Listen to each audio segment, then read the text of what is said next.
product of a feat of human ingenuity. 14 countries all working together. We want to look back and see some of the very first stars and galaxies that were born in the early universe. What we call cosmic dawn. We have to accept the fact that we are in a risky business. Everybody said if James Webb is unsuccessful, then NASA will never take on a big challenge again.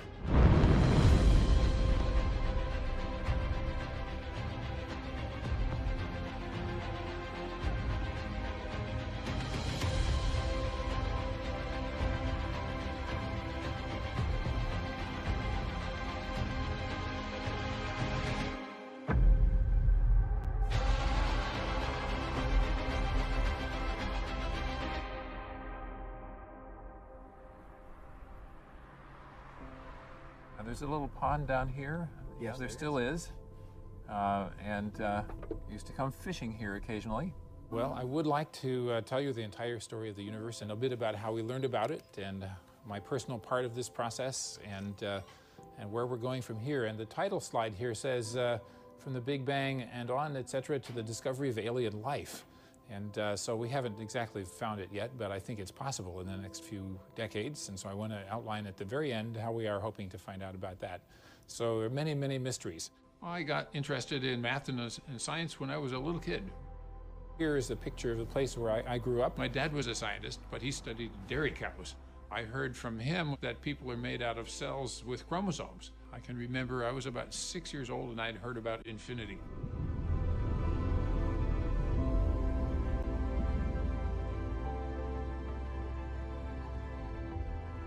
Well, that's pretty fascinating.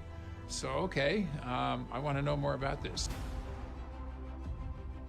By 8 years old, I was reading Galileo and Darwin biographies and getting all the books about science I could get from the public library. I latched on pretty early. I knew when I got into the mission that it was going to be exciting. I said, this is the coolest thing that I've ever heard of. This is what I want to work on.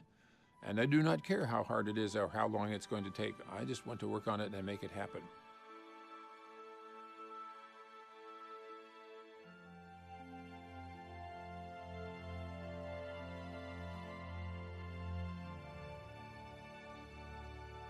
I love the feeling of awe, but then sharing that excitement with someone is then the next best feeling in the world. It's super close, but it's not. Oh, these two? One of the things growing up in the city that we didn't really ever see was the sky. I do remember sort of one of these like core childhood memories is going up to Canada on a family vacation and my parents ushering me outside one night to look at the Milky Way. And I didn't understand what it was. And I was like, there's milk up there? They're like, no, that's our solar system. And we're looking up at all the stars that you wouldn't otherwise see. And I really didn't comprehend because I had no exposure to that prior in my life.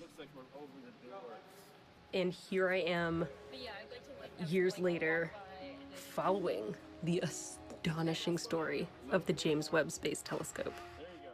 Nature has this way of being even more creative than we are. So we have always been surprised by what we see in the sky. This is a really tremendous adventure that we've been on.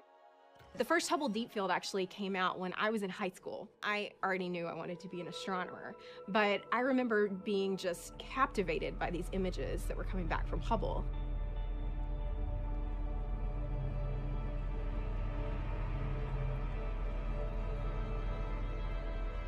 It blew my mind to see that first deep field image, and that was sort of a, like, yep, this is what I want to do.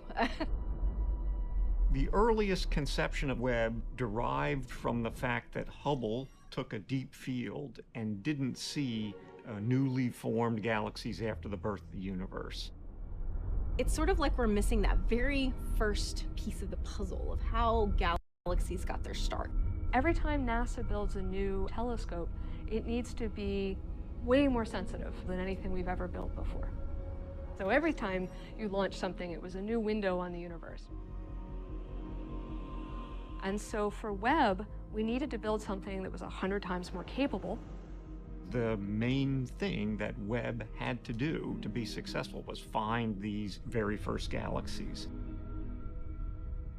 To look back in time to a part of space that we've never seen before and see the very first epoch of galaxies that were born after the Big Bang. People think the Big Bang is a mystery because they think it's not what it is.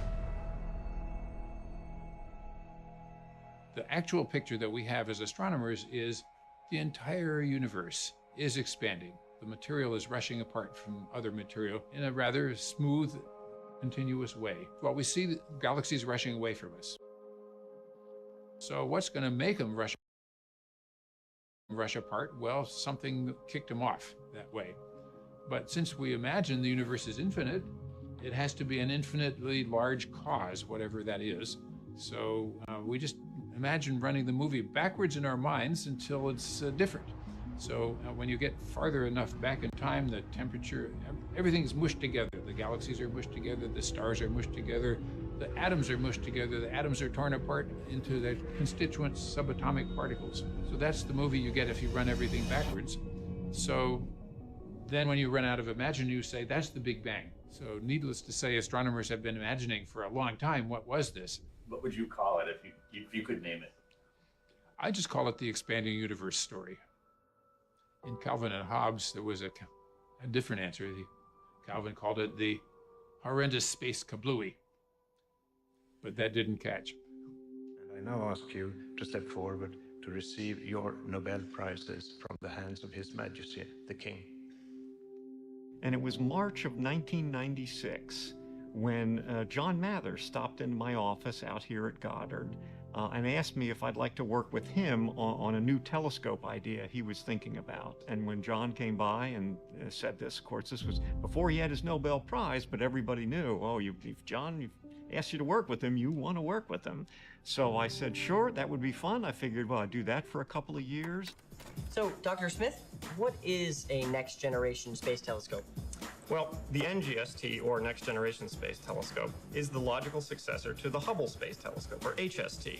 NGST is designed to see the first stars and galaxies that light up in the universe. And, well, here we are, more than 25 years later. I'm still working on Webb. Apollo 8, over. Hello, Apollo 8. Loud and clear. Administrator O'Keefe renamed the Next Generation Space Telescope to the James Webb Space Telescope in honor of James Webb, who was the second administrator of NASA. So why name it after this guy? Well, James Webb was largely responsible for the success of the Apollo program. So you're going to have both science and technology appreciating your leadership in this field. I think this can be an asset, this program. I think in time, it's like a lot of things. It's sort of mid-journey, and therefore everybody says, what the hell are we making this trip for? That's right. But at the end of the thing, they may be glad we made it. Houston, Columbia on the high gate, over. Roger, the EVA is progressing beautifully.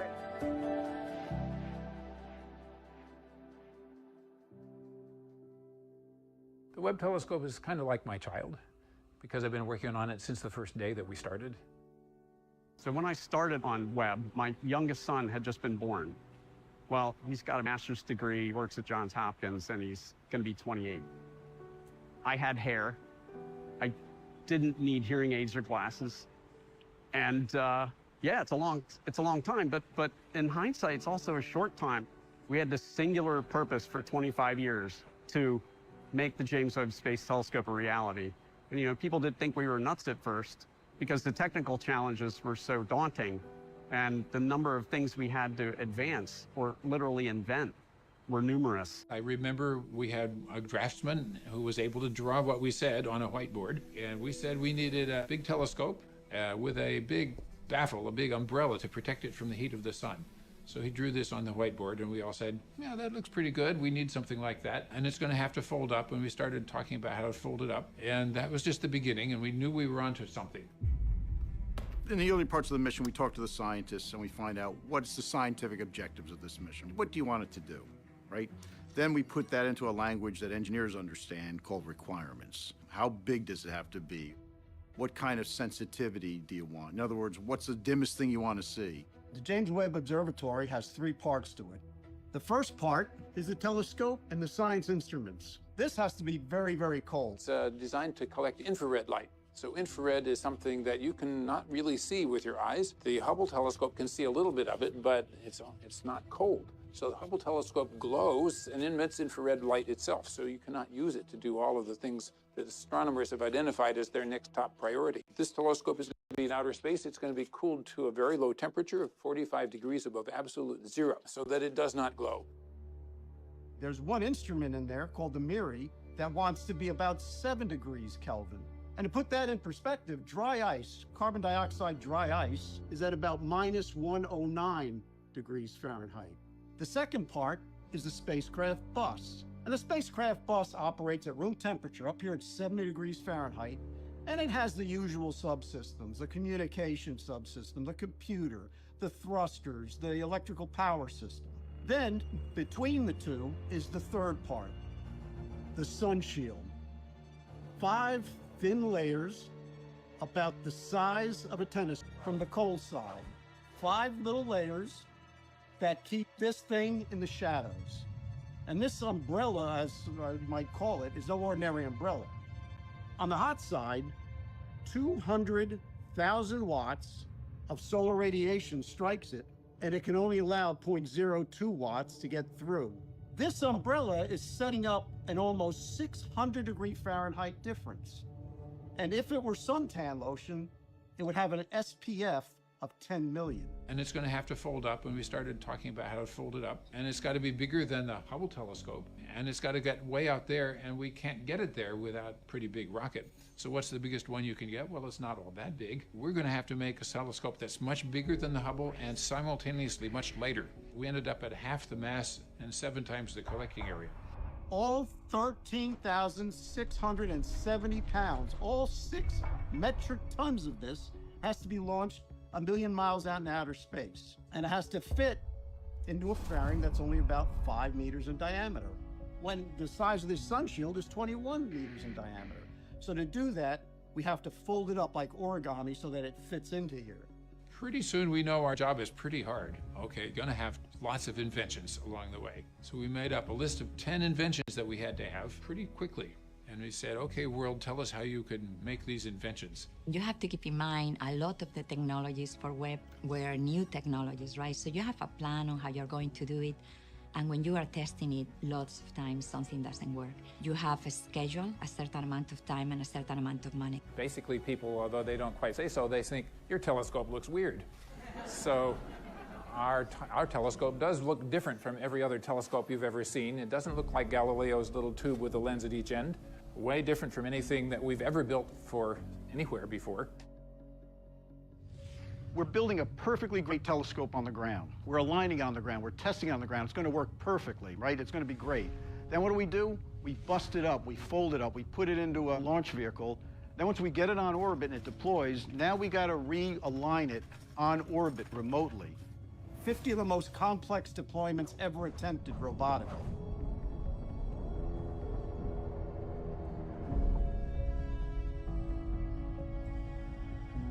The telescope looks weird, but that's a matter of perspective. To me, it looks beautiful. So that's your mission if you choose to accept it.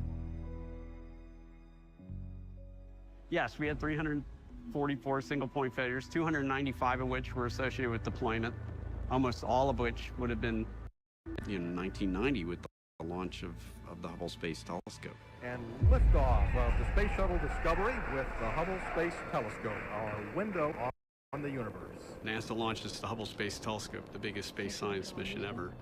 Discovery Houston, performance is nominal. And shortly thereafter, it's discovered that its vision is blurry. The conclusion we've come to from that is that there's a significant spherical aberration appears to be present in the optics. I was devastated because I'd worked my entire career on Hubble at that point. Congress had hearings. Hubble's the butt of late-night TV jokes. It becomes a major embarrassment and major black eye for the agency. Although the surface of the mirror was perfectly smooth, the smoothest mirror ever made by humans on Earth, the trouble is it was too flat at the edges, about 1/1,000,000th of an inch, which is less than the diameter of a human hair. But that was enough to cause the tremendously blurry images that we saw.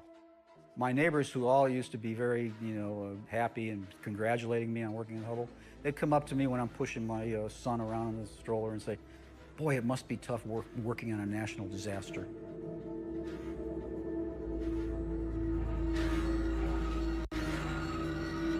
At 200 feet. We can characterize the problem, the spherical aberration problem, well enough that we can take advantage of an insurance policy that we haven't talked much about. And that is, we started a long time ago to plan a maintenance program. That is, every 3 years we plan to go up with the space shuttle, change out instruments, change out things that broke. I come to NASA in 1991 as part of the team to help fix the Hubble Space Telescope. I end up leading a team that's developing corrective optics for the telescope. Astronauts install the corrective optics and a new updated camera. It's completely awesome out here. A lot of work, but well worth it. And after 5 EVAs, spacewalks, the astronauts came home, and about 2 weeks later, we took off the bandages from our eyes, and suddenly Hubble was fixed. It was totally fixed. The most significant contact lens in American history. Over here is the picture taken after the servicing mission. And it works beautifully, in fact, better than original requirements. And it's still working today as one of the most powerful instruments of science ever created. This is one of the things about building JWST. We didn't have that luxury at L2, where we couldn't service it. We knew that.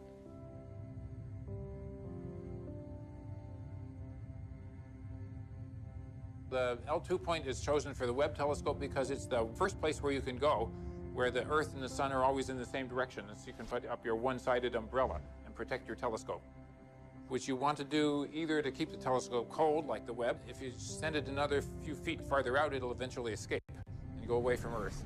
If you let it stay a few feet closer in, it'll fall back towards Earth and have some kind of interesting chaotic orbit. Anyway, you wouldn't like that. So it's the boundary between Earth orbit and solar orbit. And that's a good place. We knew that this mission was going to require a number of production facilities and test facilities that didn't exist in the world. Right from the very beginning, we were told to please develop an international partnership to construct the Webb telescope. Webb is a global effort. NASA, ESA, CSA, and contractors all working together. It was 14 countries and more than 29 states all contributing to Webb.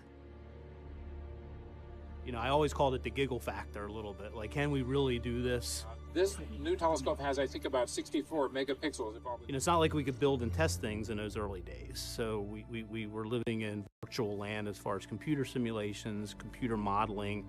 We had picked our architecture in late 2002, and obviously that's when things got really, really busy with trying to make this architecture feasible. Because I would say even at that point we were not quite sure it would all work at that time. It just seemed so far out.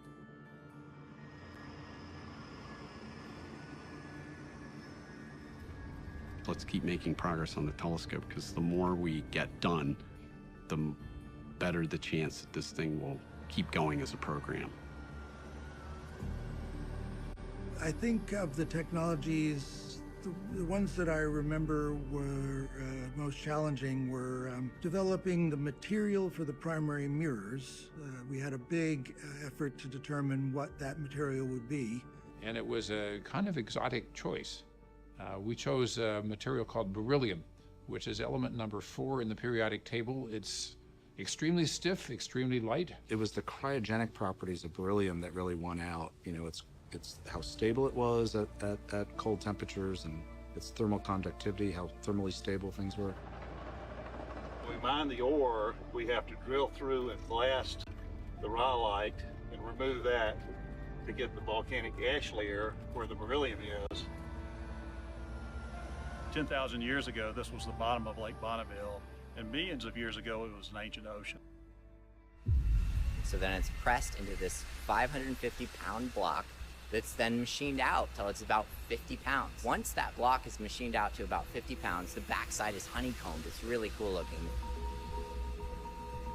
The front side gets polished. We're attaching motors to the back so the mirrors can actually move and flex up in space so they can align. Then what we do is we actually subtract off gravity So we're building this in a place that has gravity. This telescope operates in space that has no gravity. The temperature change that happens between Earth and space actually deforms the mirror significantly. You literally polish, the wrong surface into a mirror so that when they cool down and they change their shape as they cool, it's the right surface.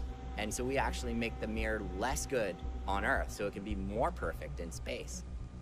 We would then send them to Huntsville, Alabama, where we would test them at Marshall, and we would cool them down to these very cold temperatures and measure with a special test device how they change as they cool down. Let's talk a little bit about those 18 iconic gold mirrors that are actually on this telescope. Amber, can you tell us about the science behind those mirrors? So the reason the mirrors are gold in the first place is because gold is a good reflector of infrared light. So we've already talked about how Webb will view the universe in the infrared part of the spectrum. And that means it will see light that's just a little bit more red than visible light, than what your eyes can see. And so it turns out that gold reflects that type of light really well. So that's sort of the science behind why the mirror is gold. So these are things that people don't realize it takes to get a telescope like the Webb telescope built. But every week that went by, we started getting questions of like, why is this taking so long? And is this going to go on for, and there was a lot of pressure. Okay, the Committee on Science, Space, and Technology come to order. The James Webb Space Telescope has been identified by the astrophysics community as its top priority. There were voices out there. There was talk of, oh, let's cancel this thing. There was always a concern of mine personally from long before. We could end up like the superconducting super collider, right? Don't want Webb to end up like that. A really large science project ended up being too much and too long, and people lost the stomach to see it through. Thank you for the question. Congress got really worried about our Webb telescope and said, isn't that kind of crazy not to be able to service it? And the answer is, yeah, that's the only choice we had. The James Webb Space Telescope is another case study of NASA's mismanagement. I know this is how can we just I hope that we don't lose sight of why the United States is undertaking this complex mission in the first place. If James Webb is fully funded, NASA will be on track to launch the largest and most powerful space observatory ever built. The average person would be like, I couldn't, bear the pressure and anxiety and stuff. And what's the secret? How do you handle the pressure of something like this is an amazing question. I will say the bonds that we built through failure and then through success, of course, it was a family. We argued. The position is the mom, mission operations manager, and it was, the job is kind of sometimes like being the mom for everybody. So everybody in here,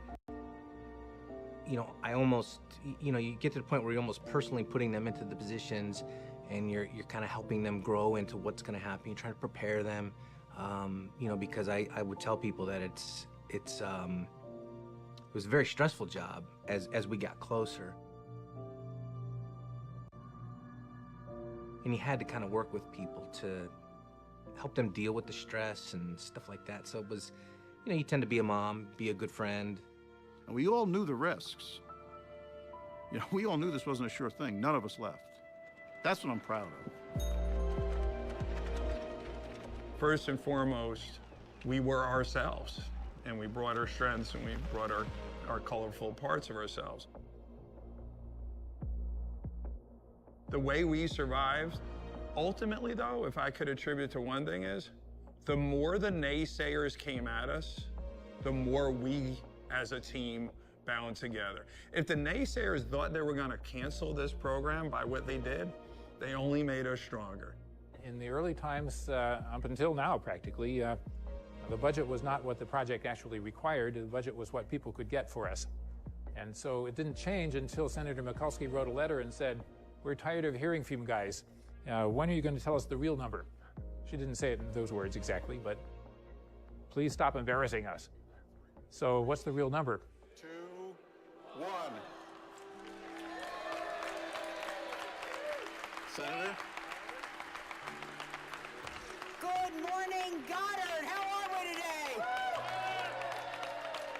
I am so happy to be here with you in the new year.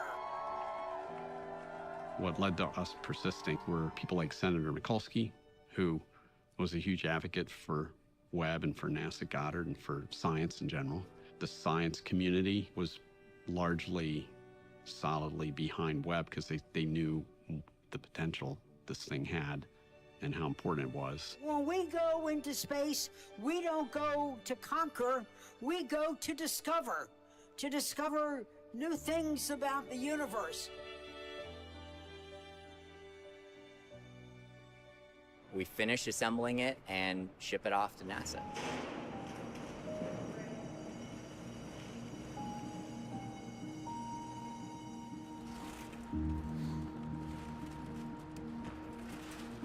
We really don't know any much about it. We know that it was 18 pieces. We have pictures of what it was like.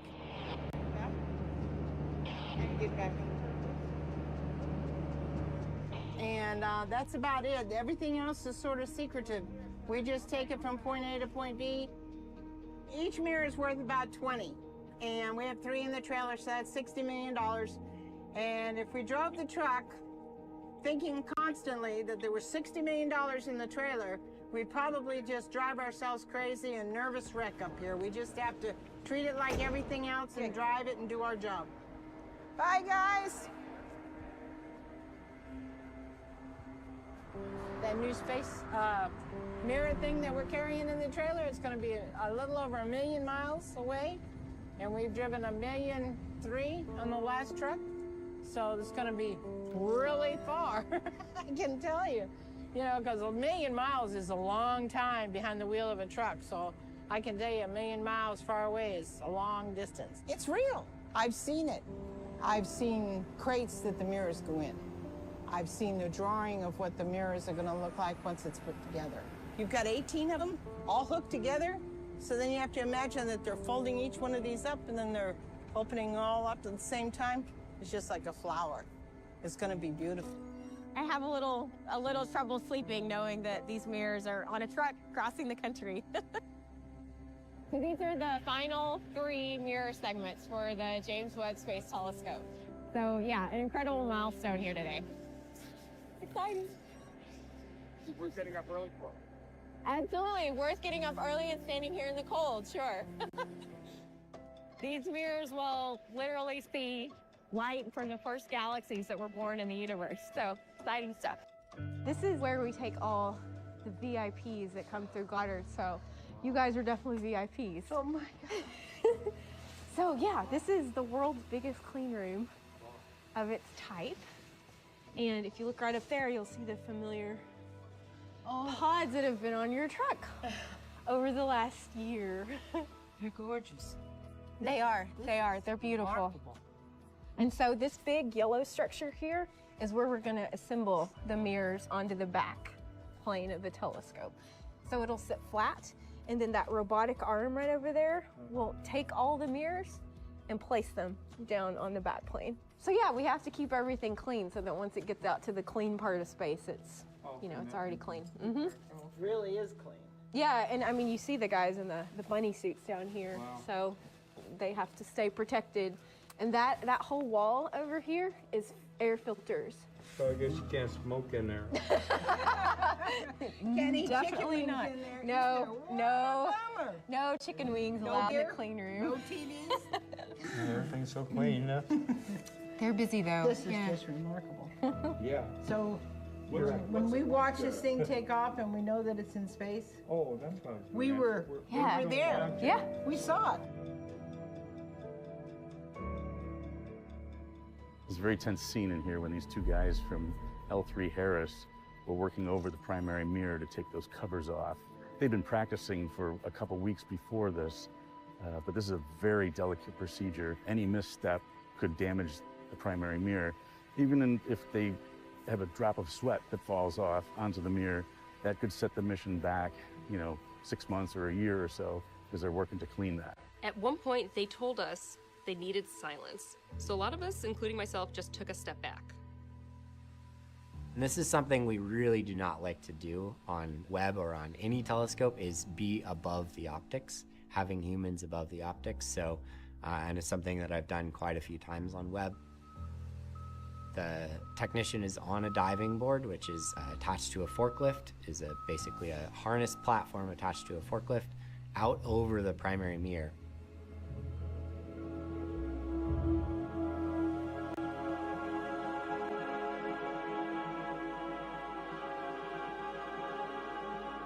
And then physically removing a hard cover from each mirror segment.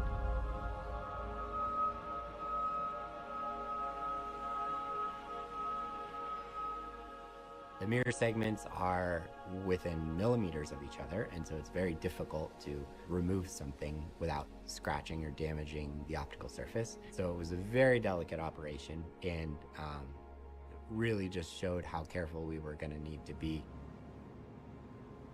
It was wonderful. It was wonderful to see the instruments coming to the clean room, being aligned. I think people know once we are on these chambers, it's a big effort to keep them cold. So we work 24 hours a day, 7 days a week for 3 months. I mean, I knew that Webb was a really big deal because they were just putting the mirrors together when I got here. I mean, you can't not appreciate how it looks because it's huge and it's gold and it's beautiful and it's just so different from anything else. But one of my important life memories really was the first time going in the clean room. And there's something really special about putting on a bunny suit, especially for going in for work. I never lost my appreciation of putting on a bunny suit, opening those doors, and seeing a space telescope in a room. Generally for the job, we are documenting what the engineers and the technicians are doing. And it's not typical for producers to come in overnight to shoot sort of glamour shots of something.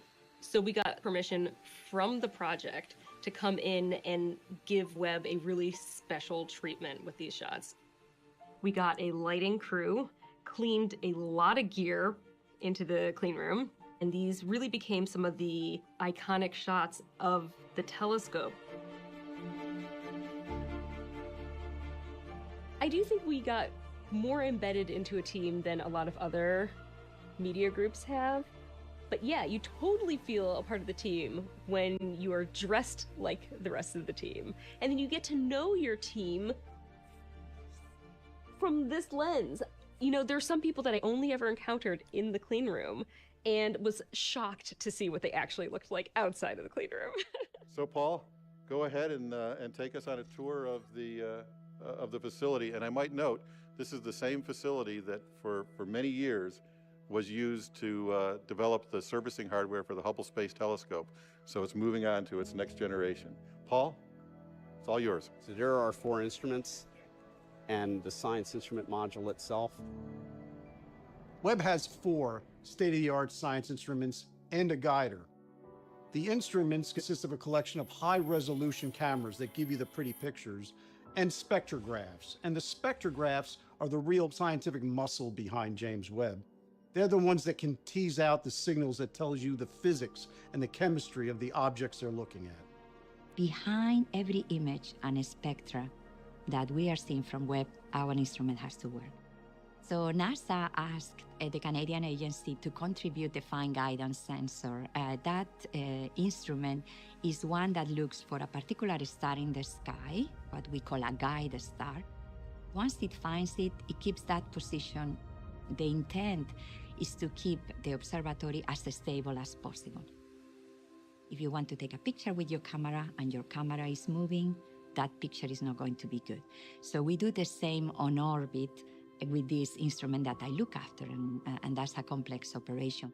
I'm an astrophysicist, but I work as a systems engineer on the James Webb Space Telescope, in particular looking after 2 of the instruments, one of the science instruments and the instrument that guides the telescope to let it take all these pictures that we're seeing. The system would not guide without, because she was the systems person for the guider, and it was such a complex thing to do guiding. There are so many technical details. She had her arms around all of it.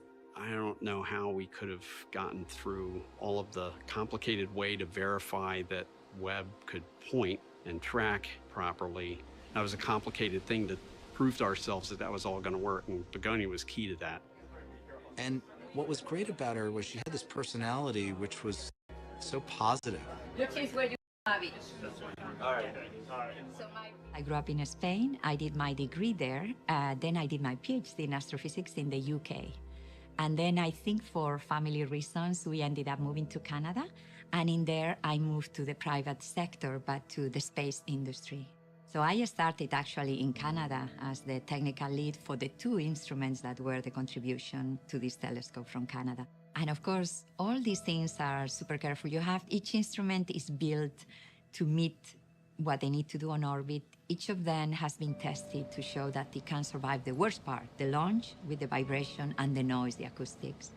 We had 3 of these tests on the chamber here at Goddard. The first one had 2 of the instruments, the Canadian and 1 of the European ones. Good morning. I'm Chris Galise, Director of the Goddard Space Flight Center. Welcome to the center. I'm standing in Building 29, and behind me is the clean room where we're building the James Webb Space Telescope.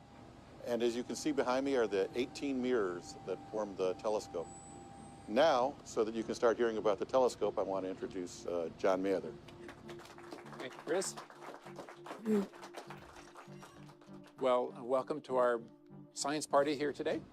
I think it's a wonderful day to celebrate, and I want to tell you a little bit about what we're doing it for. Today, we're celebrating the fact that our telescope is finished, and we're about to prove that it works. So that's a pretty important milestone for today. When you're launching in a rocket, it's what we call random vibe. It's just random shaking, right? We did what we called a signed vibe test, which is essentially vibrate the thing at a given frequency.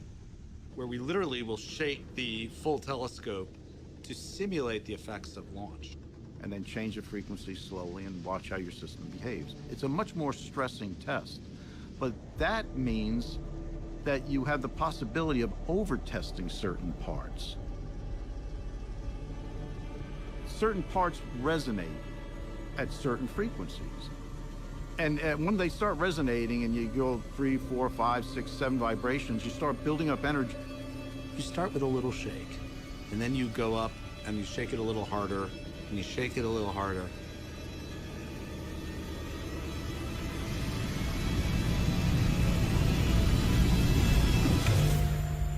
There was a loud popping sound, and the sensors measured something that was exceeding the levels that we said, if this happens, automatically shut down. So we had an automatic shutdown. And I still very much remember because it happened on a Saturday, and I was actually home during that particular test, and I get a call, there's going to be a telecom. We just had an automatic shutdown, and there was a loud popping sound. And the popping sound gets your attention because you're not supposed to have a popping sound when you test flight hardware.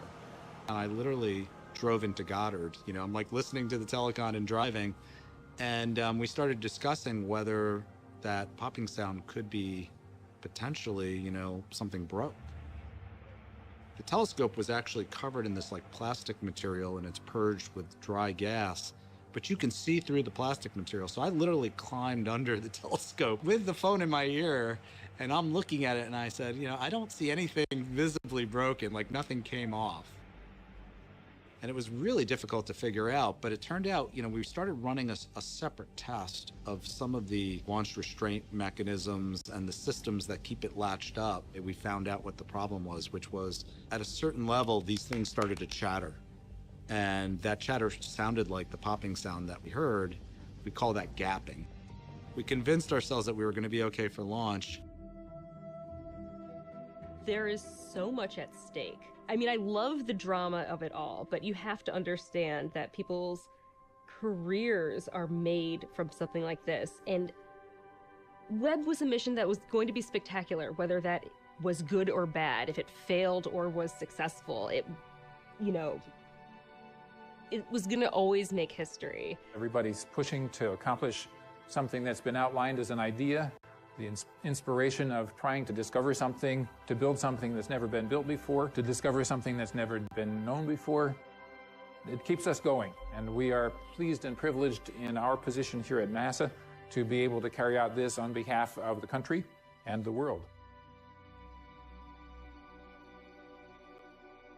This center of curvature testing was in the main Goddard clean room, the largest clean room at Goddard, and it's a fantastic facility, but even that is at the limit of what we needed for Webb.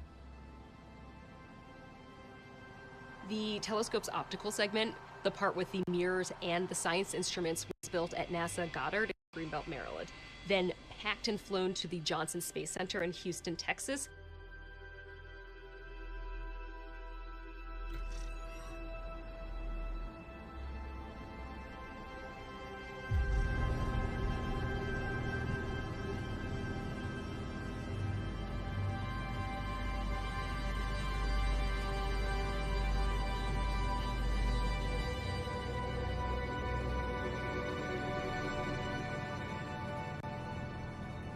We needed a very large chamber to test Webb end-to-end optically. So we wound up using JSC Chamber A, which is the same vacuum chamber that was used to test the Apollo landers. And it's been a long way, but we're here. Chamber A was designed to test the Apollo Service and Command Module, so it had a rotating floor and a top and side solar simulators. So they would simulate the orbit of the traveling to the moon, where the passive thermal control system for the Apollo would rotate, kind of do what they call a barbecue roll, and practice its heating and cooling.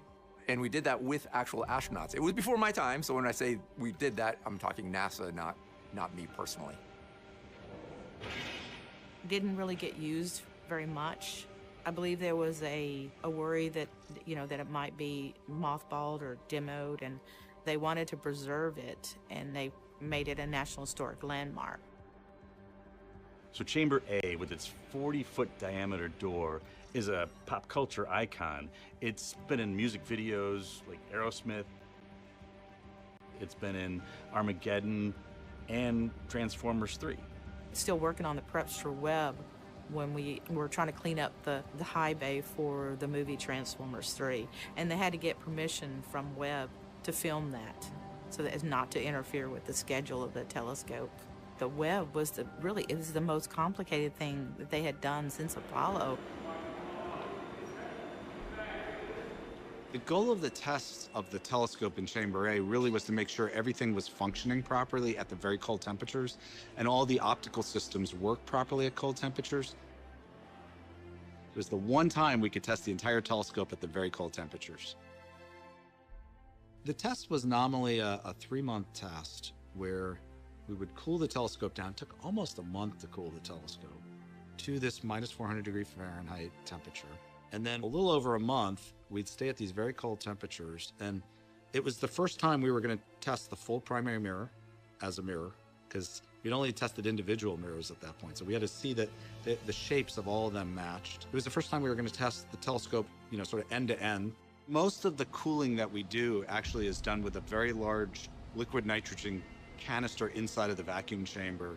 We run liquid nitrogen through it, and that cools us down to about 75 degrees above absolute zero. To get even colder, we'll have a liquid helium system inside of that, but most of the cooling capacity comes from the liquid nitrogen itself.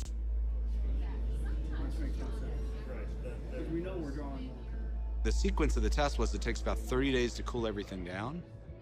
We had about 30 days planned for testing, and then about 30 days to warm everything up. So when you are planning for one of these tests in a chamber, you always do the contingency procedures. If this goes wrong, what will I do? And I still remember our first meeting for Houston, where we go through all the things we can do if the chamber loses power, if this instrument doesn't work, whatever. And then they say, well, we also have to plan for a hurricane. And I remember being there saying, what? Are you kidding me?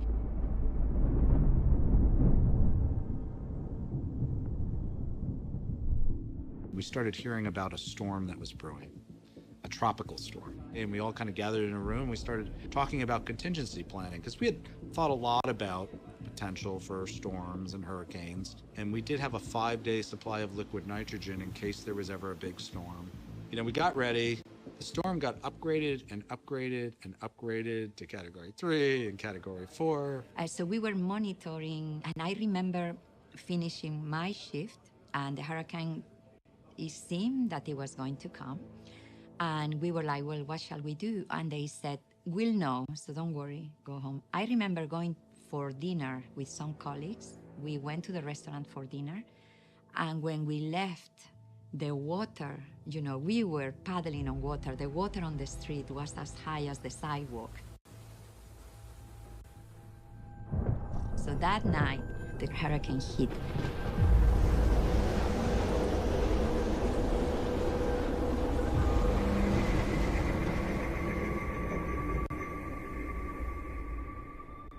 And Saturday morning came, and you know, the sky cleared a little bit, and we said, okay, well, it looks like we made it through the worst of it. The storm had kind of hit us. And so, you know, we had all these air mattresses, and a couple people stayed there Friday, Saturday night. Feeling the full force of hurricane. We're not measuring in inches of rain here, we're measuring in feet of rain. This is the most powerful storms in the United States. 130-mile-an-hour winds and a treacherous storm surge. Search and rescue efforts are underway. You know, I think we got 51 inches of rain that week, but over 42 inches of it was in one night. And it was insane. And it was so intense that literally water started coming through the roof. So we started having to cover equipment. I mean, you are there and you see the water come in, and then you see them coming and setting everything up. So we were just dealing with the day-to-day, you know. It was incredible to see, but at the same time, you know, we were just working and trying to accommodate all of these. And it turned out that the storm lingered for a full 5 days. We had a 5-day supply of liquid nitrogen, but it was coming up on 5 days. And there was a point at which we would have had to do what's called an emergency warm-up and warm things up even faster than planned in a way that we had never done before in any of the rehearsals. Pieces would have broken. You just can't have things change temperature that quickly when those kind of materials and expect them to survive. If we couldn't get some liquid nitrogen, but the problem was the supplier of the liquid nitrogen was underwater.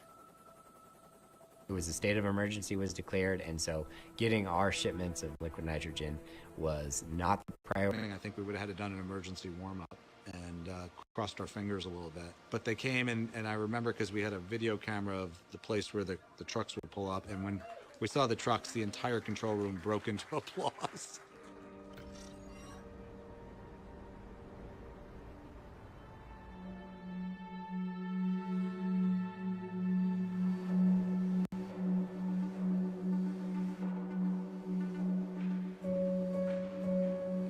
I was one of the first people in the chamber after when we opened it up. It was actually on my birthday. And it was one of the most powerful experiences of my time working on Webb. The chamber is amazing with the door shut. It's all black. It's designed to be not reflective for light. And so we went in with flashlights to do this inspection, and it's similar to spelunking. It is like going into it is absolutely the coolest thing. We need to climb up on scaffolding to get to see the primary mirror. And so we went into the chamber and climbed up on the scaffolding to take a look, and it was brilliant to see the gold mirrors against the black background in this chamber. Well, when I got past the beauty of seeing the gold mirrors again, they were absolutely filthy. So this was... Why was that? That was because of the fallout from the chamber. So during cryogenic testing, all of the particulate and everything that had collected inside the chamber for the last 50 years fell onto the exposed cup-up gold primary mirror segments. And so they were in pretty bad shape after the cryo testing. A decision was made to clean the mirrors. And you look at multi-million-dollar beryllium, gold-coated beryllium mirrors. You're not using squeegee and some Windex. So we rotated it so the gold primary mirror was cupped down. The big fear is that, especially on a coated optic, that through cleaning it, we're going to damage the coating or scratch the mirror or put some other substance on the mirror from what we're using to clean. Larkin and his group from Ball went in a prone position. with a very special kind of brush and IPA where they cleaned all of the primary and the secondary mirror with tiny little brush strokes. Maybe each stroke was a half an inch to an inch. And so it was incredibly detailed work that took a while. I was within inches of the telescope for 10 days, and being under that gold-coated primary mirror there is something incredible to put the energy into cleaning that mirror and knowing that it's going to be receiving photons from stars, and it's going to be helping to reveal the universe, and I get to spend time getting it prepared for that, cleaning it and putting it in the best configuration and the best condition it can be for what it's going to do in the future.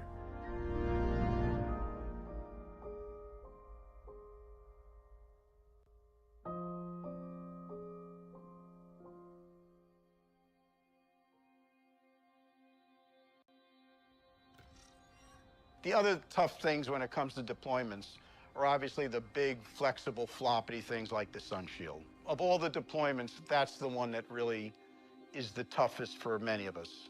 Because the mirrors, just as an example, they are big, they have to work, but they're also very rigid, and we have a lot of experience with how to move big, rigid things and latch them in orbit. But the floppity things, the flexible things like membranes, making sure they go where you want, and more importantly, they don't go where you don't want them to go, that's tough. How do I feel about the sun shield design? Boy, so here's the thing. I personally think that the sun shield design is very complicated. There are a lot of pulleys and cables and motors and drives. On the other hand, if you ask me, hey, go simplify the sun shield design, I would not know where to begin. It's I think, complicated by necessity. It's huge, and it has to be lightweight, and it has to deploy, and it has to deploy positively. We have to have tension on it. It can't be loose or floppy, and it has to stow and get folded. You bring in all of these constraints, and if you think about design as a space, right? You know, certain things cut off a giant portion of that space, and you bring in all these constraints, you're left with a relatively narrow box in which you can design. And, you know, because it exists, it's hard to imagine it being any other way. It's like your life, right? You grew up the way you are, and you are who you are because of the things that shape your existence. And so it's hard to say if you had a do-over, you'd be any different. The sun shield is the key to the entire Webb Observatory. You know, it's the thing that blocks out the heat from the sun, the earth, and the moon from Webb's optics and instruments, allowing them to get down to those super cold temperatures necessary for them to operate. There is not a book. There's no design standards. The sun shield is so novel that we can't find anything like that's been flown that has these crazy things it needs to do. The sun shield turned out to be, I think, maybe a bigger challenge than some people thought, because, you know, although there were people experienced at deploying large things that have floppy elements to them, it's still a hard problem, and this was a unique sun shield. And so we wanted to test out things like, you know, how do we actually just handle this material? It's very thin. There's 5 layers, and the thinnest layer is 1 mil, which is 1/1000th of an inch. So, you know, much thinner than your hair. We wanted to make sure we could just handle it without ripping it. If you ever try to fold origami, you know that paper can really only be folded a few times. It makes creases, there's lines. The big thing with the sun shield early on was, how do we support it during launch? You know, it's floppy. You know, you got these 5 things that all fold up. You still have to hold it down for launch, or it'll sag, it'll move around and tear itself up. So you have to give it support. The launch environment's rather violent.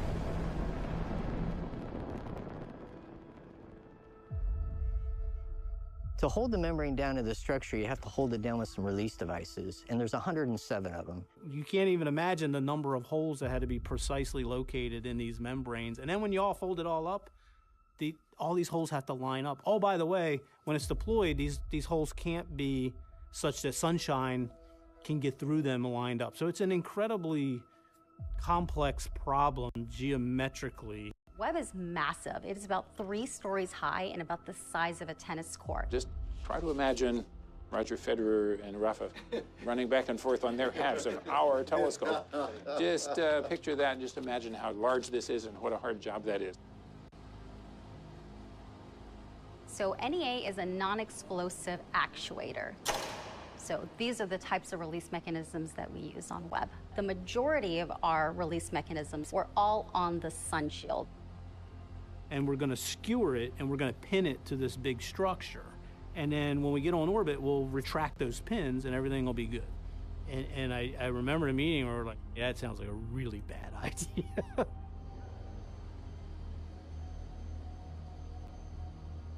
And I was actually out there doing my rotation one time when the head of integration test for Northrop was going to take me in the clean room to do an inspection. We're walking into the clean room. He says, I have to warn you, there might be a little bit of a hubbub in there. And I said, why is that? And he said, well, they found some screws and washers on the ground after this last test. Every single one of those fasteners, 1,000 of them, when the screw goes through the end of the nut, it leaves a sharp edge. That sharp edge could catch a cable or scratch a 1,000th of an inch thick membrane and punch a hole in it that could lead to an end of a mission. You know, as you really dug into the issue, you know, it was a bit of a subtle interface thing. And one of the reasons you test things is to uncover these issues. But when you're a really large sun shield with a lot of screws and nuts and washers, you know, one small thing can multiply. And then it gets multiplied, you know, we were like in a goldfish tank, you know. The entire planet would read about it, be in newspapers. And you just knew that one was gonna be that kind of issue from the beginning. And that, I think that created a lot of stress for all of us. That was a very big hit. It took about 11-month hit on our schedule. Our architecture, especially in those deployments, had 344 single point failures, right? If you're going to have 344 single point failures and they're all dependent on the last reset, on the last installation, you have to have an environment of absolute openness and honesty. And the fear that comes from that politics and that kind of stuff is your chief enemy to that. I mean, it's crushing, right? The team is now sunk. It's out there in the news. We're getting less, and we now know we're not going to make our launch date again. Mr. Bridenstine, welcome back. Thank you. You know, how much has changed since 1996? Oh my God. When this was first put out there at $500 million.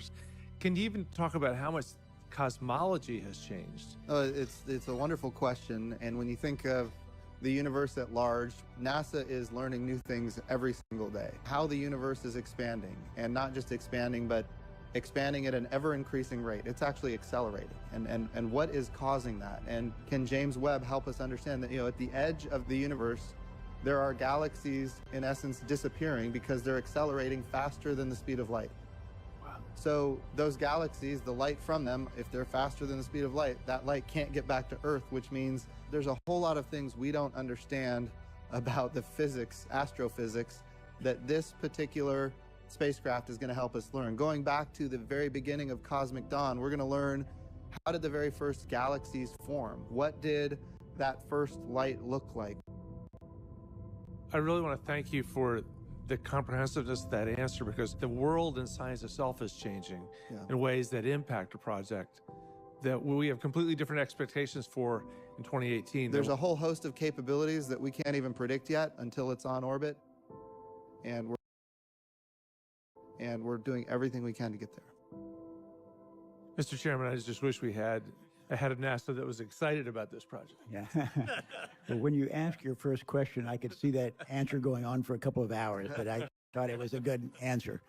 Outside of family and many other things, it's hard to imagine a prouder day in my life watching him, and got grilled and got challenged and gave honest answers and sat there and went through that and knew he had to take it, and in the end said, but we're going to get this right.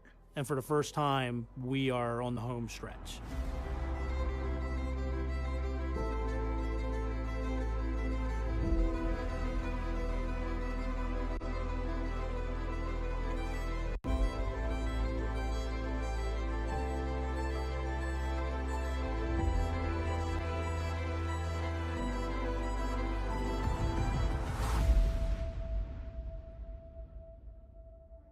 2020 comes around and COVID hits. And at the time, it was like, you gotta be kidding me. When people ask me what the biggest challenge on web was, I almost always say COVID.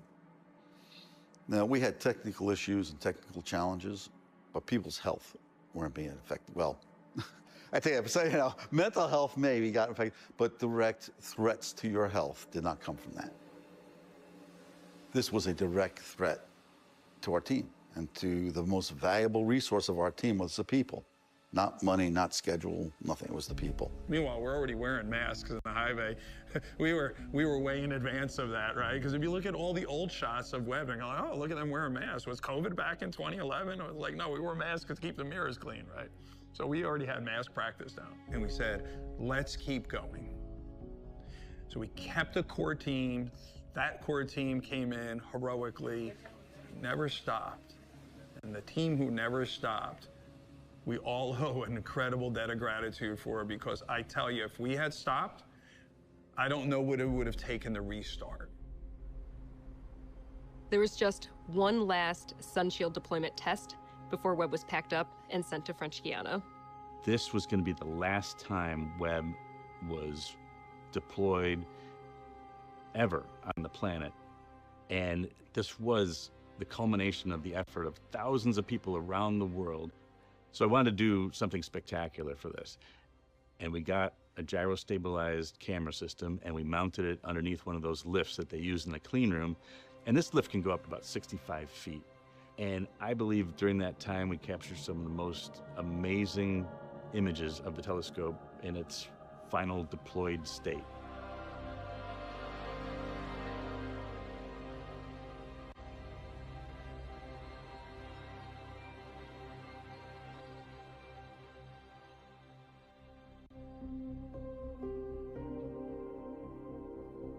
The last step as we were going through our deployments was removing that lens cap right before the SunShield was folded up. The instruments are very sensitive to light. They're designed to be extremely sensitive so they can sense far off faint stars. And so lights from the clean room could potentially damage these instruments. And so we had kept this cover in place not only for contamination to keep any sort of debris or small particulate out of the micro shutters, but also to optically protect the instruments from light that could potentially damage the sensors. This lens cap was removed at the last possible moment while we were stowing the 4 SunShield, and I was the one to do that.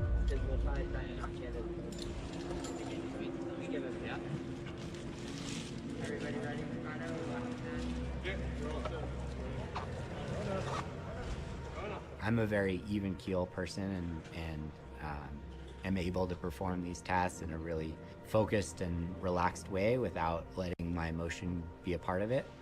And this one got me. This one was different. It was the last time that I would be in front of the mirrors in that way. It was the last time that I would see the inside the aft optics assembly, see the tertiary mirror and the fine steering mirror and the instruments. And so removing this cover, it was actually a pretty emotional moment for me.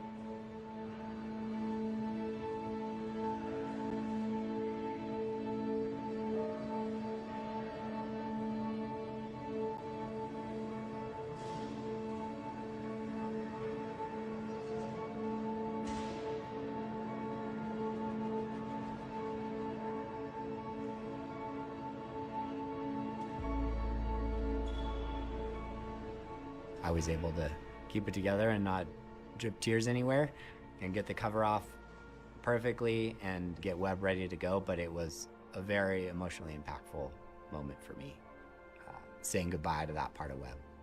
What's the one aspect of the design that you lose the most sleep over? Good question. I don't lose sleep over this. I did that already. I think what worries most people the most is that deployment. It's really hard to prove that it will do the same thing next time that it did last time. With the deployment, you fold it back up one last time, and then you push the button one last time, and it's got to be the same. So this is tricky. And the deployments cannot possibly be tested in exactly the same condition they will see in space.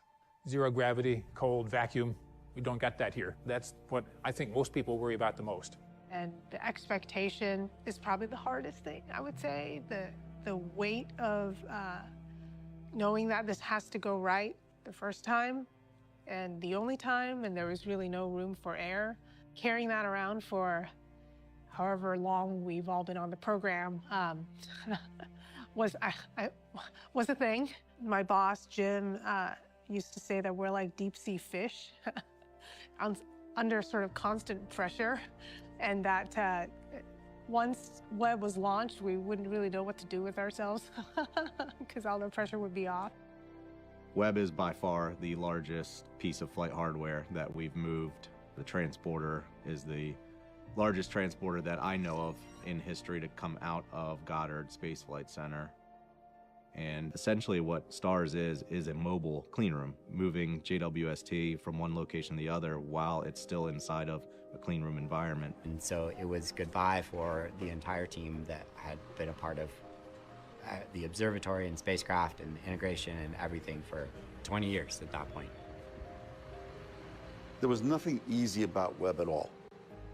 I don't care what aspect of the mission you looked at. So moving around that huge behemoth of a telescope became extraordinarily challenging. The 405 is just something that is a big part of the heart of LA and that whole community, and so it was really neat that we got to send it right through the heart of LA and off to the sea in that way and be a part of that.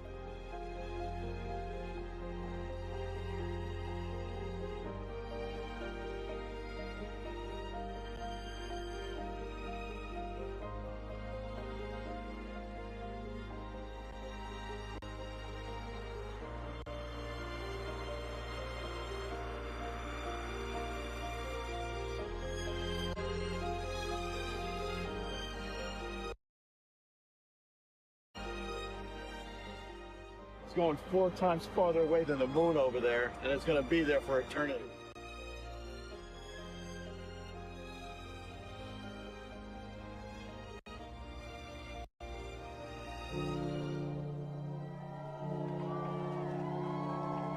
Goodbye! Godspeed, Calibri!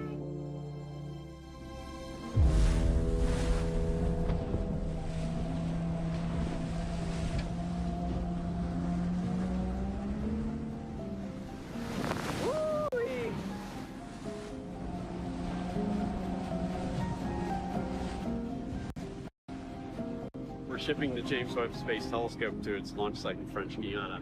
It just left port in the Naval Weapons Center, Seal Beach, and after 25 years of development, it's headed for its launch site and its final destination in space.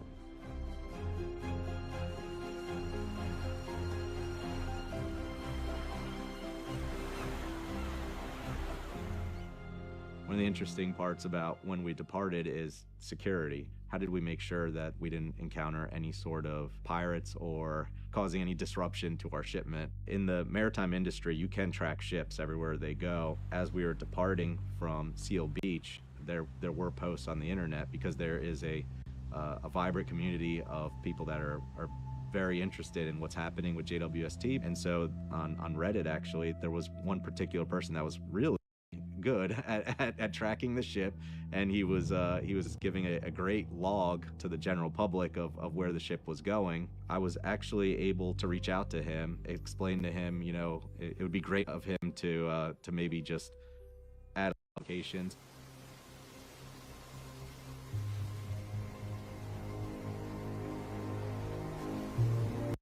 The weather's pretty volatile. I mean, you're in a tropical environment, even in December. In fact, caused one launch delay of a few days. Under the umbrella of that launch delay, no pun intended, the technical folks preparing Webb for rollout had a bit of extra time to be able to attend to last-minute preparations.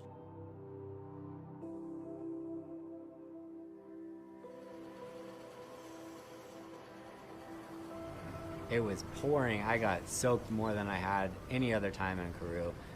Standing out there with the team, watching it rolling out to the launch, and it is an absolute party in the rain.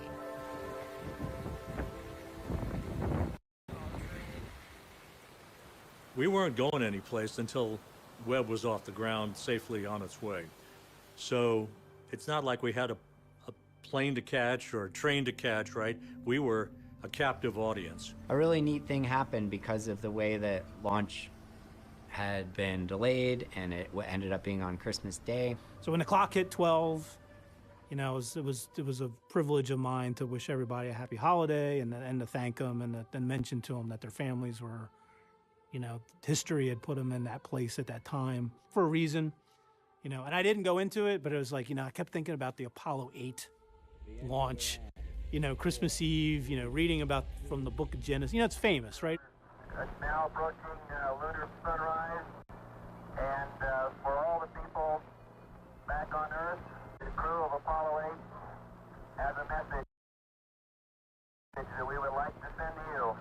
In the beginning, God created the heaven and the earth was without form and void, and darkness was upon the face of the deep. And the Spirit of God moved upon the face of the waters. And God said, "Let there be light." And there was light. They're reading about, you know, the first light, and here we are launching this incredible machine that's intended to pick up that first light.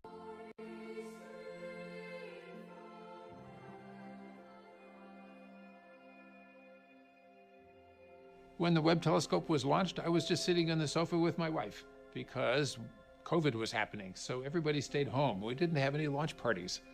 Okay, well, that's how it goes. People thought, well, surely you must be on the edge of your chair because you've been working on this forever and it could go wrong. That's not how I felt. I felt, of course it's going to work. We've done everything we should do. I haven't yet thought a lot about what is the proper Zen mode to get into for launch day. By that point, the die is already cast, right? Either we built it correctly and it's going to work, or we're going to find surprises on orbit, but it's time to go find out. It's all looking very good here at the spaceport for a Christmas Day launch. Operations running smoothly, the countdown ticking over nicely. All the systems are green and we are go for launch. We're looking at launch pad number 3, the James Webb Space Telescope, inside the very top of the rocket, in first class with its seatbelt on.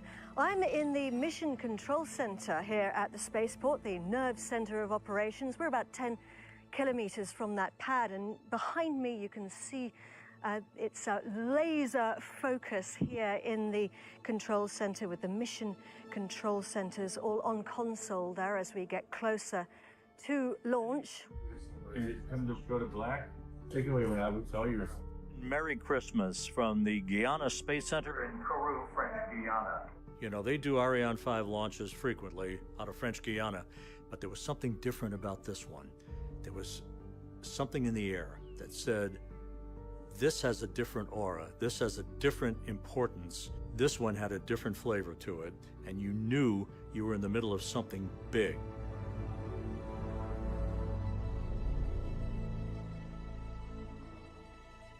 You get the 2-minute. And you were watching a number of people, VIPs and invited guests, moving out to the observation platform that is right next to the Jupiter Control Center as we stand by for the 1-minute call from Jean-Luc Voyer. À tous les idéaux, attention pour moins 1 minute.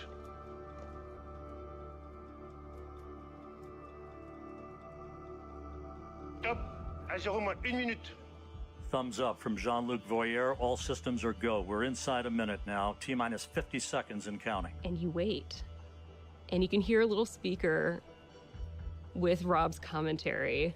Turbo pumps will come up to flight speed for 7 seconds, and the command will be issued to ignite the solid rocket boosters. The James Webb Space Telescope will be on its way.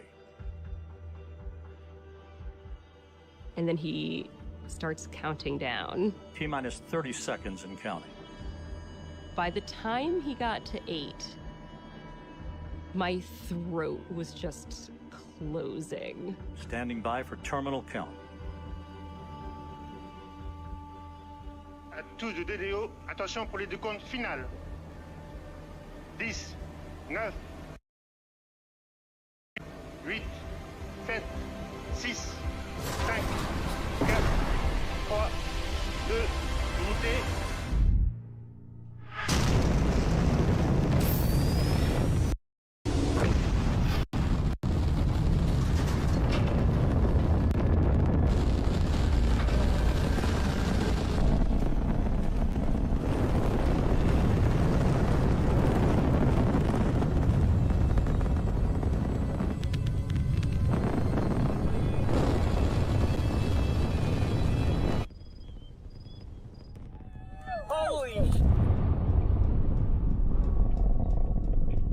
Because we were a few miles out, you see it go, and it's going up and up and up and up.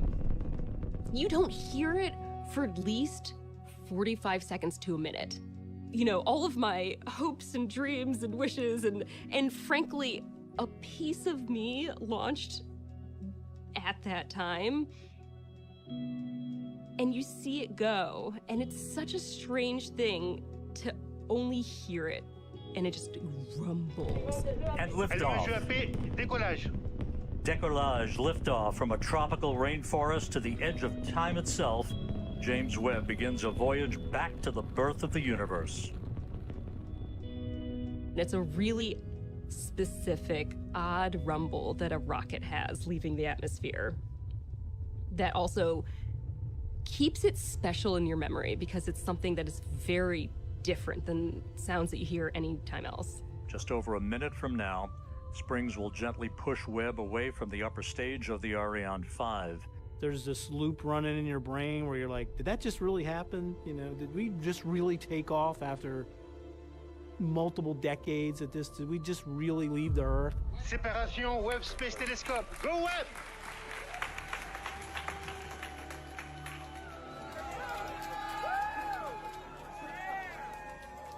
Ironically enough, as we marvel on this view from the upper stage camera, this will be humanity's last view of the James Webb Space Telescope as it moves to its workplace about 1 million miles away from Earth. The launch team is done.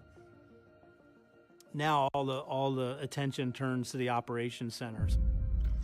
For those of you who are just joining us, we are looking at live coverage of the deployment of the secondary mirror for the James Webb Space Telescope. You're looking at an animation that includes real-time telemetry, real-time data from the spacecraft as to the configuration that it's in. We used to make jokes. It was like, hey, Merry Christmas. Look what we got. We got a telescope. Oh, some assembly required. Yeah, it was some assembly. We start getting our deployments started, and Webb was performing beautifully. You're seeing an animation, but this isn't just any random animation. This is actually based on real data. That script looks good. You're go to execute. Roger, executing. Command will fire OTE LRM Group 5. OC, you're go to fire. Copy, go to fire. It's not just pushing buttons. There's a lot of real-time information that comes in, and you've got to be able to deal with it. You've got to assimilate it, figure out what to do, and make an action. I'm getting more and more excited. My heart is starting to beat faster and faster. For me, there's a tremendous amount of joy. I mean, I have this smile like on my face from ear to ear right now. Again, we had rehearsed everything and practiced it a zillion times, but now you're up there and you only got one chance to get it right. Without this mirror in its right position, we do not get light into the telescope. Motor move has completed successfully, and Deplead has confirmed we are go to proceed with the latch to safe. Roger, executing.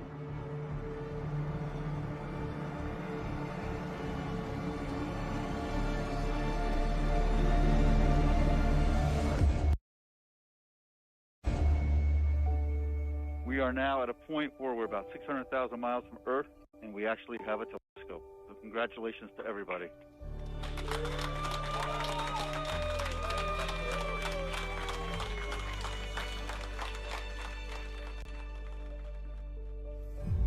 Well, I'm thrilled to see that it finally works, because when we started off, we got a lot of people laughing at us that was impossibly difficult. And now it's done.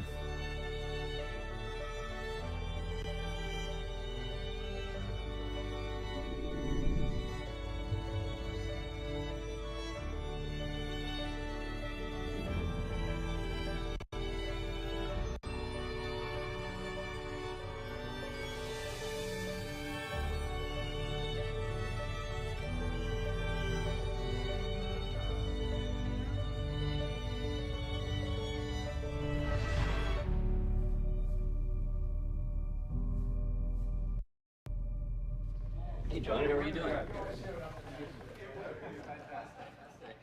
Hey, John. Well, When we built the equipment, when we drew our requirements up, they're all numbers. Nobody tells you what that means in terms of the beauty of the universe. Years and years ago, people asked me, John, are the pictures going to be beautiful? And I said yes, but I didn't know what they'd be like. So it was an act of faith, but it was a good act of faith. Whatever's out there, we're going to see it. And we haven't cranked this sucker up to 11, but we're going to. When things got cold enough, the cameras worked. Saw those first images. It was like, yeah, this is pretty cool. We're really, standing on the backs of thousands of people over many, many different disciplines who made this happen.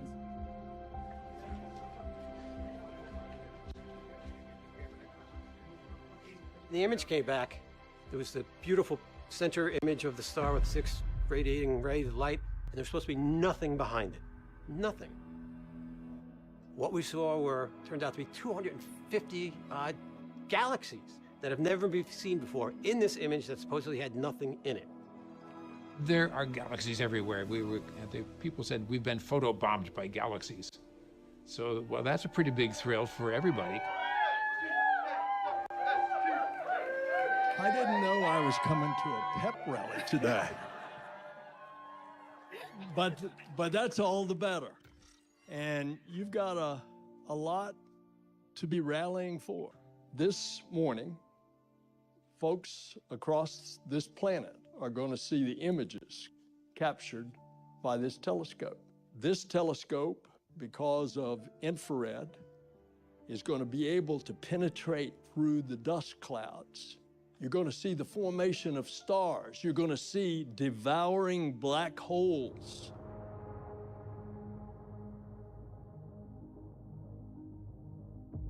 Here we go. Let's do it. Okay, we've got the whole world watching. Are you ready to put the first image up? Oh, let's do it. We are ready to see Webb's first image of a star dying, a planetary nebula called the Southern Ring.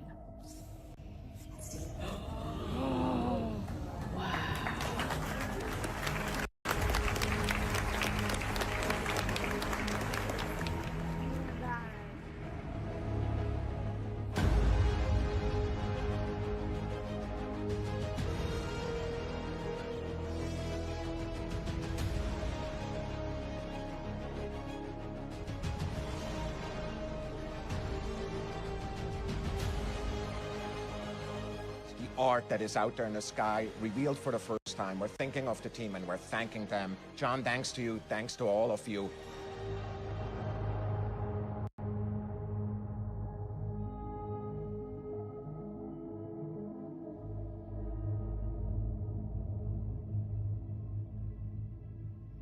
I think people brought some champagne, so that's higher priority. You're going to see things that this species has never seen. And you've done it. Tell everybody this was an important day in the history of humanity. Because we'll never look back. You can never undiscover, you can never unobserve things. So congratulations to the entire team. You have all made history. Be proud. And thank you all for your And, I'm a scientist, so I've been working on this project for 20 years, so we should expect what we saw. But no. Several times in the last 6 months, I nearly break my jaw of what I saw. These incredible images. Success is binary. You either win or you don't. So we built something that was so ambitious. If it didn't work at all, we would be terrified. But if it did work, we would be guaranteed of tremendous discoveries. I think my favorite image is the picture of a cloud of galaxies with a very, very bright one in the center. 100 years ago, we thought there was only one galaxy. Now, the number is unlimited. And that light that you are seeing on one of those little specks has been traveling for over 13 billion years. Everywhere we look at is going to be a scientific discovery.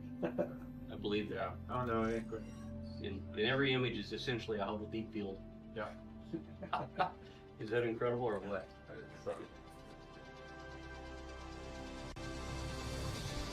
This stunning vista of the cosmic cliffs of the Carina Nebula reveals new details about this vast stellar nursery.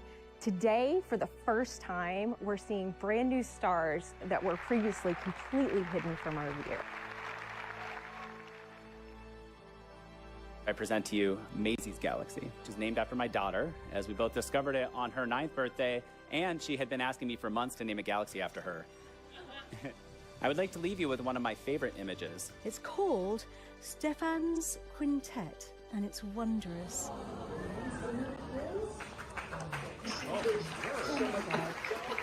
From the perspective of what we're going to find out, what do you tell a 7-year-old when she says, I get what the curiosity thing's doing, but what's JWST going to do, Dad? Okay. She's got a good question. What we're actually trying to find out is the entire history of the universe from then till now, from the beginning till now, including the things that made galaxies and stars and planets and Earth, and made it possible for us to live on our particular little Earth. So that's why I'm interested. I asked my dad that question sort of like that, and I said, well, where did we come from? I was about 6 or 7 or something. Nobody knew. We knew a little bit, but we certainly couldn't tell you the whole story. You know, we can get as geeky and as in the details as you want, but when you step back for a minute, it really is about our place in the universe. And that's something that resonates with people, and that they hit people in an artistic and a spiritual way. I'm reaching out to you from London. My father was diagnosed last year with stage 4 cancer. And unfortunately, the prognosis means he doesn't have a great deal of time left with us. From as early as I can remember, my father has been out burning the midnight oil, looking at the stars through his telescope. And often driving into the mountain overnight, setting up to take pictures and even submitting photos of what he found in magazines. When I was a kid, I remember him upgrading his telescope every few years after saving away. He is so passionate about the work you do, and the recent advancements of the JWST has been very exciting for him. I'm really pleased he's still here to follow along with all the amazing innovation you and your team are doing at the moment. He keeps busy keeping up with the news around your advancements. That's really cool. For me, these letters express how I feel. These letters are about the wonder that I feel looking at the universe, the wonder that I feel looking at our team that made this observations and tool possible, astonishment at what we're able to discover. It's kind of beyond words to describe how satisfying and fulfilling and rewarding it is after reading things like this. I mean, yeah, it's pretty hard to describe. It really makes you feel good about what you do, and to make a mark for good and for positive things in the world is pretty cool, pretty special. That's actually why I do love space, and I think that other people love space, because it does give you that sense of awe and like feeling one with the universe. So I'm glad it helped someone. Look, there aren't many things these days that almost everyone on planet Earth can feel inspired about. But I feel like the images from Webb are one of those things. They bring in a sense of wonder. It's kind of like when you're a little kid and you look up at the night sky. We need some wonder in our world. It's just a feeling of immense joy and achievement. And I feel happy for humanity a little bit, yeah. So I'm lucky enough that I get to continue telling the story about what NASA's doing for its next big flagship missions. There are plenty of other mysteries of science, but we are seeing with our own eyes, with the aid of telescopes, the process unfolding.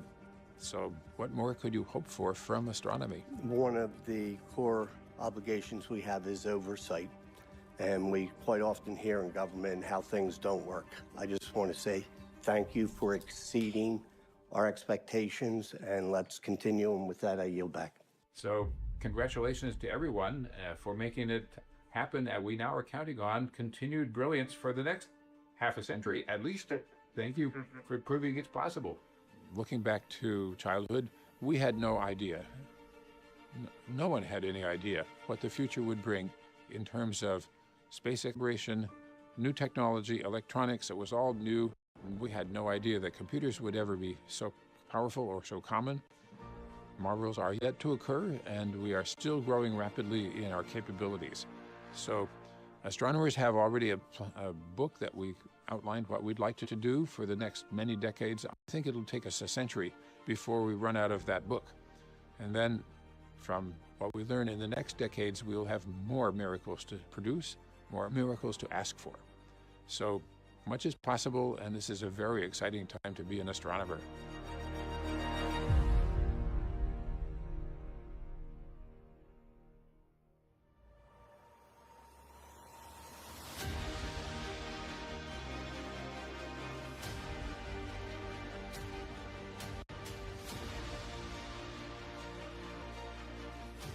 I get to see things that are way beyond Earth because of where I work.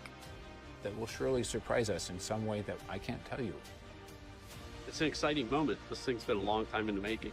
And once we get it out there, we got to robotically put it back together. That's never been done before. The pride in humanity that when we want to, we can do that. We're building this telescope really to answer fundamental questions that we have. It's detecting the building blocks of life on exoplanets.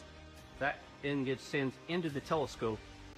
All these galaxies in the background photobomb the Solve a problem we didn't know how to solve because we're going to learn something that we didn't know until this big eyeball in the sky opened up and saw it. I don't know who else gets to say that. The James Webb Space Telescope is the most ambitious and complex space science mission humanity has ever undertaken. No one's ever done anything like this before. The science will be worth the wait. Roger roll, Discovery.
Researchers were astonished to see the dust cloud annihilated when the massive stars exploded.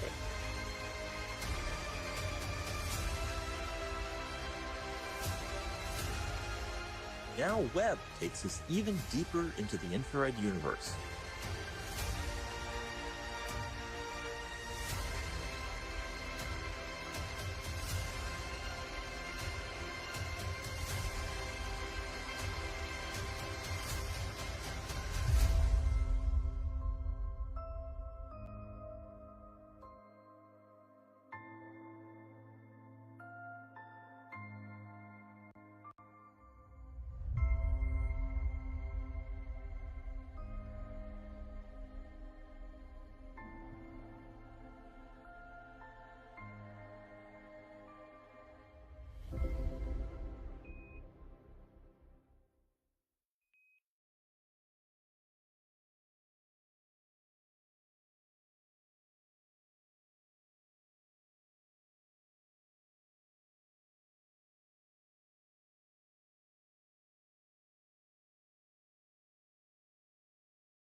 What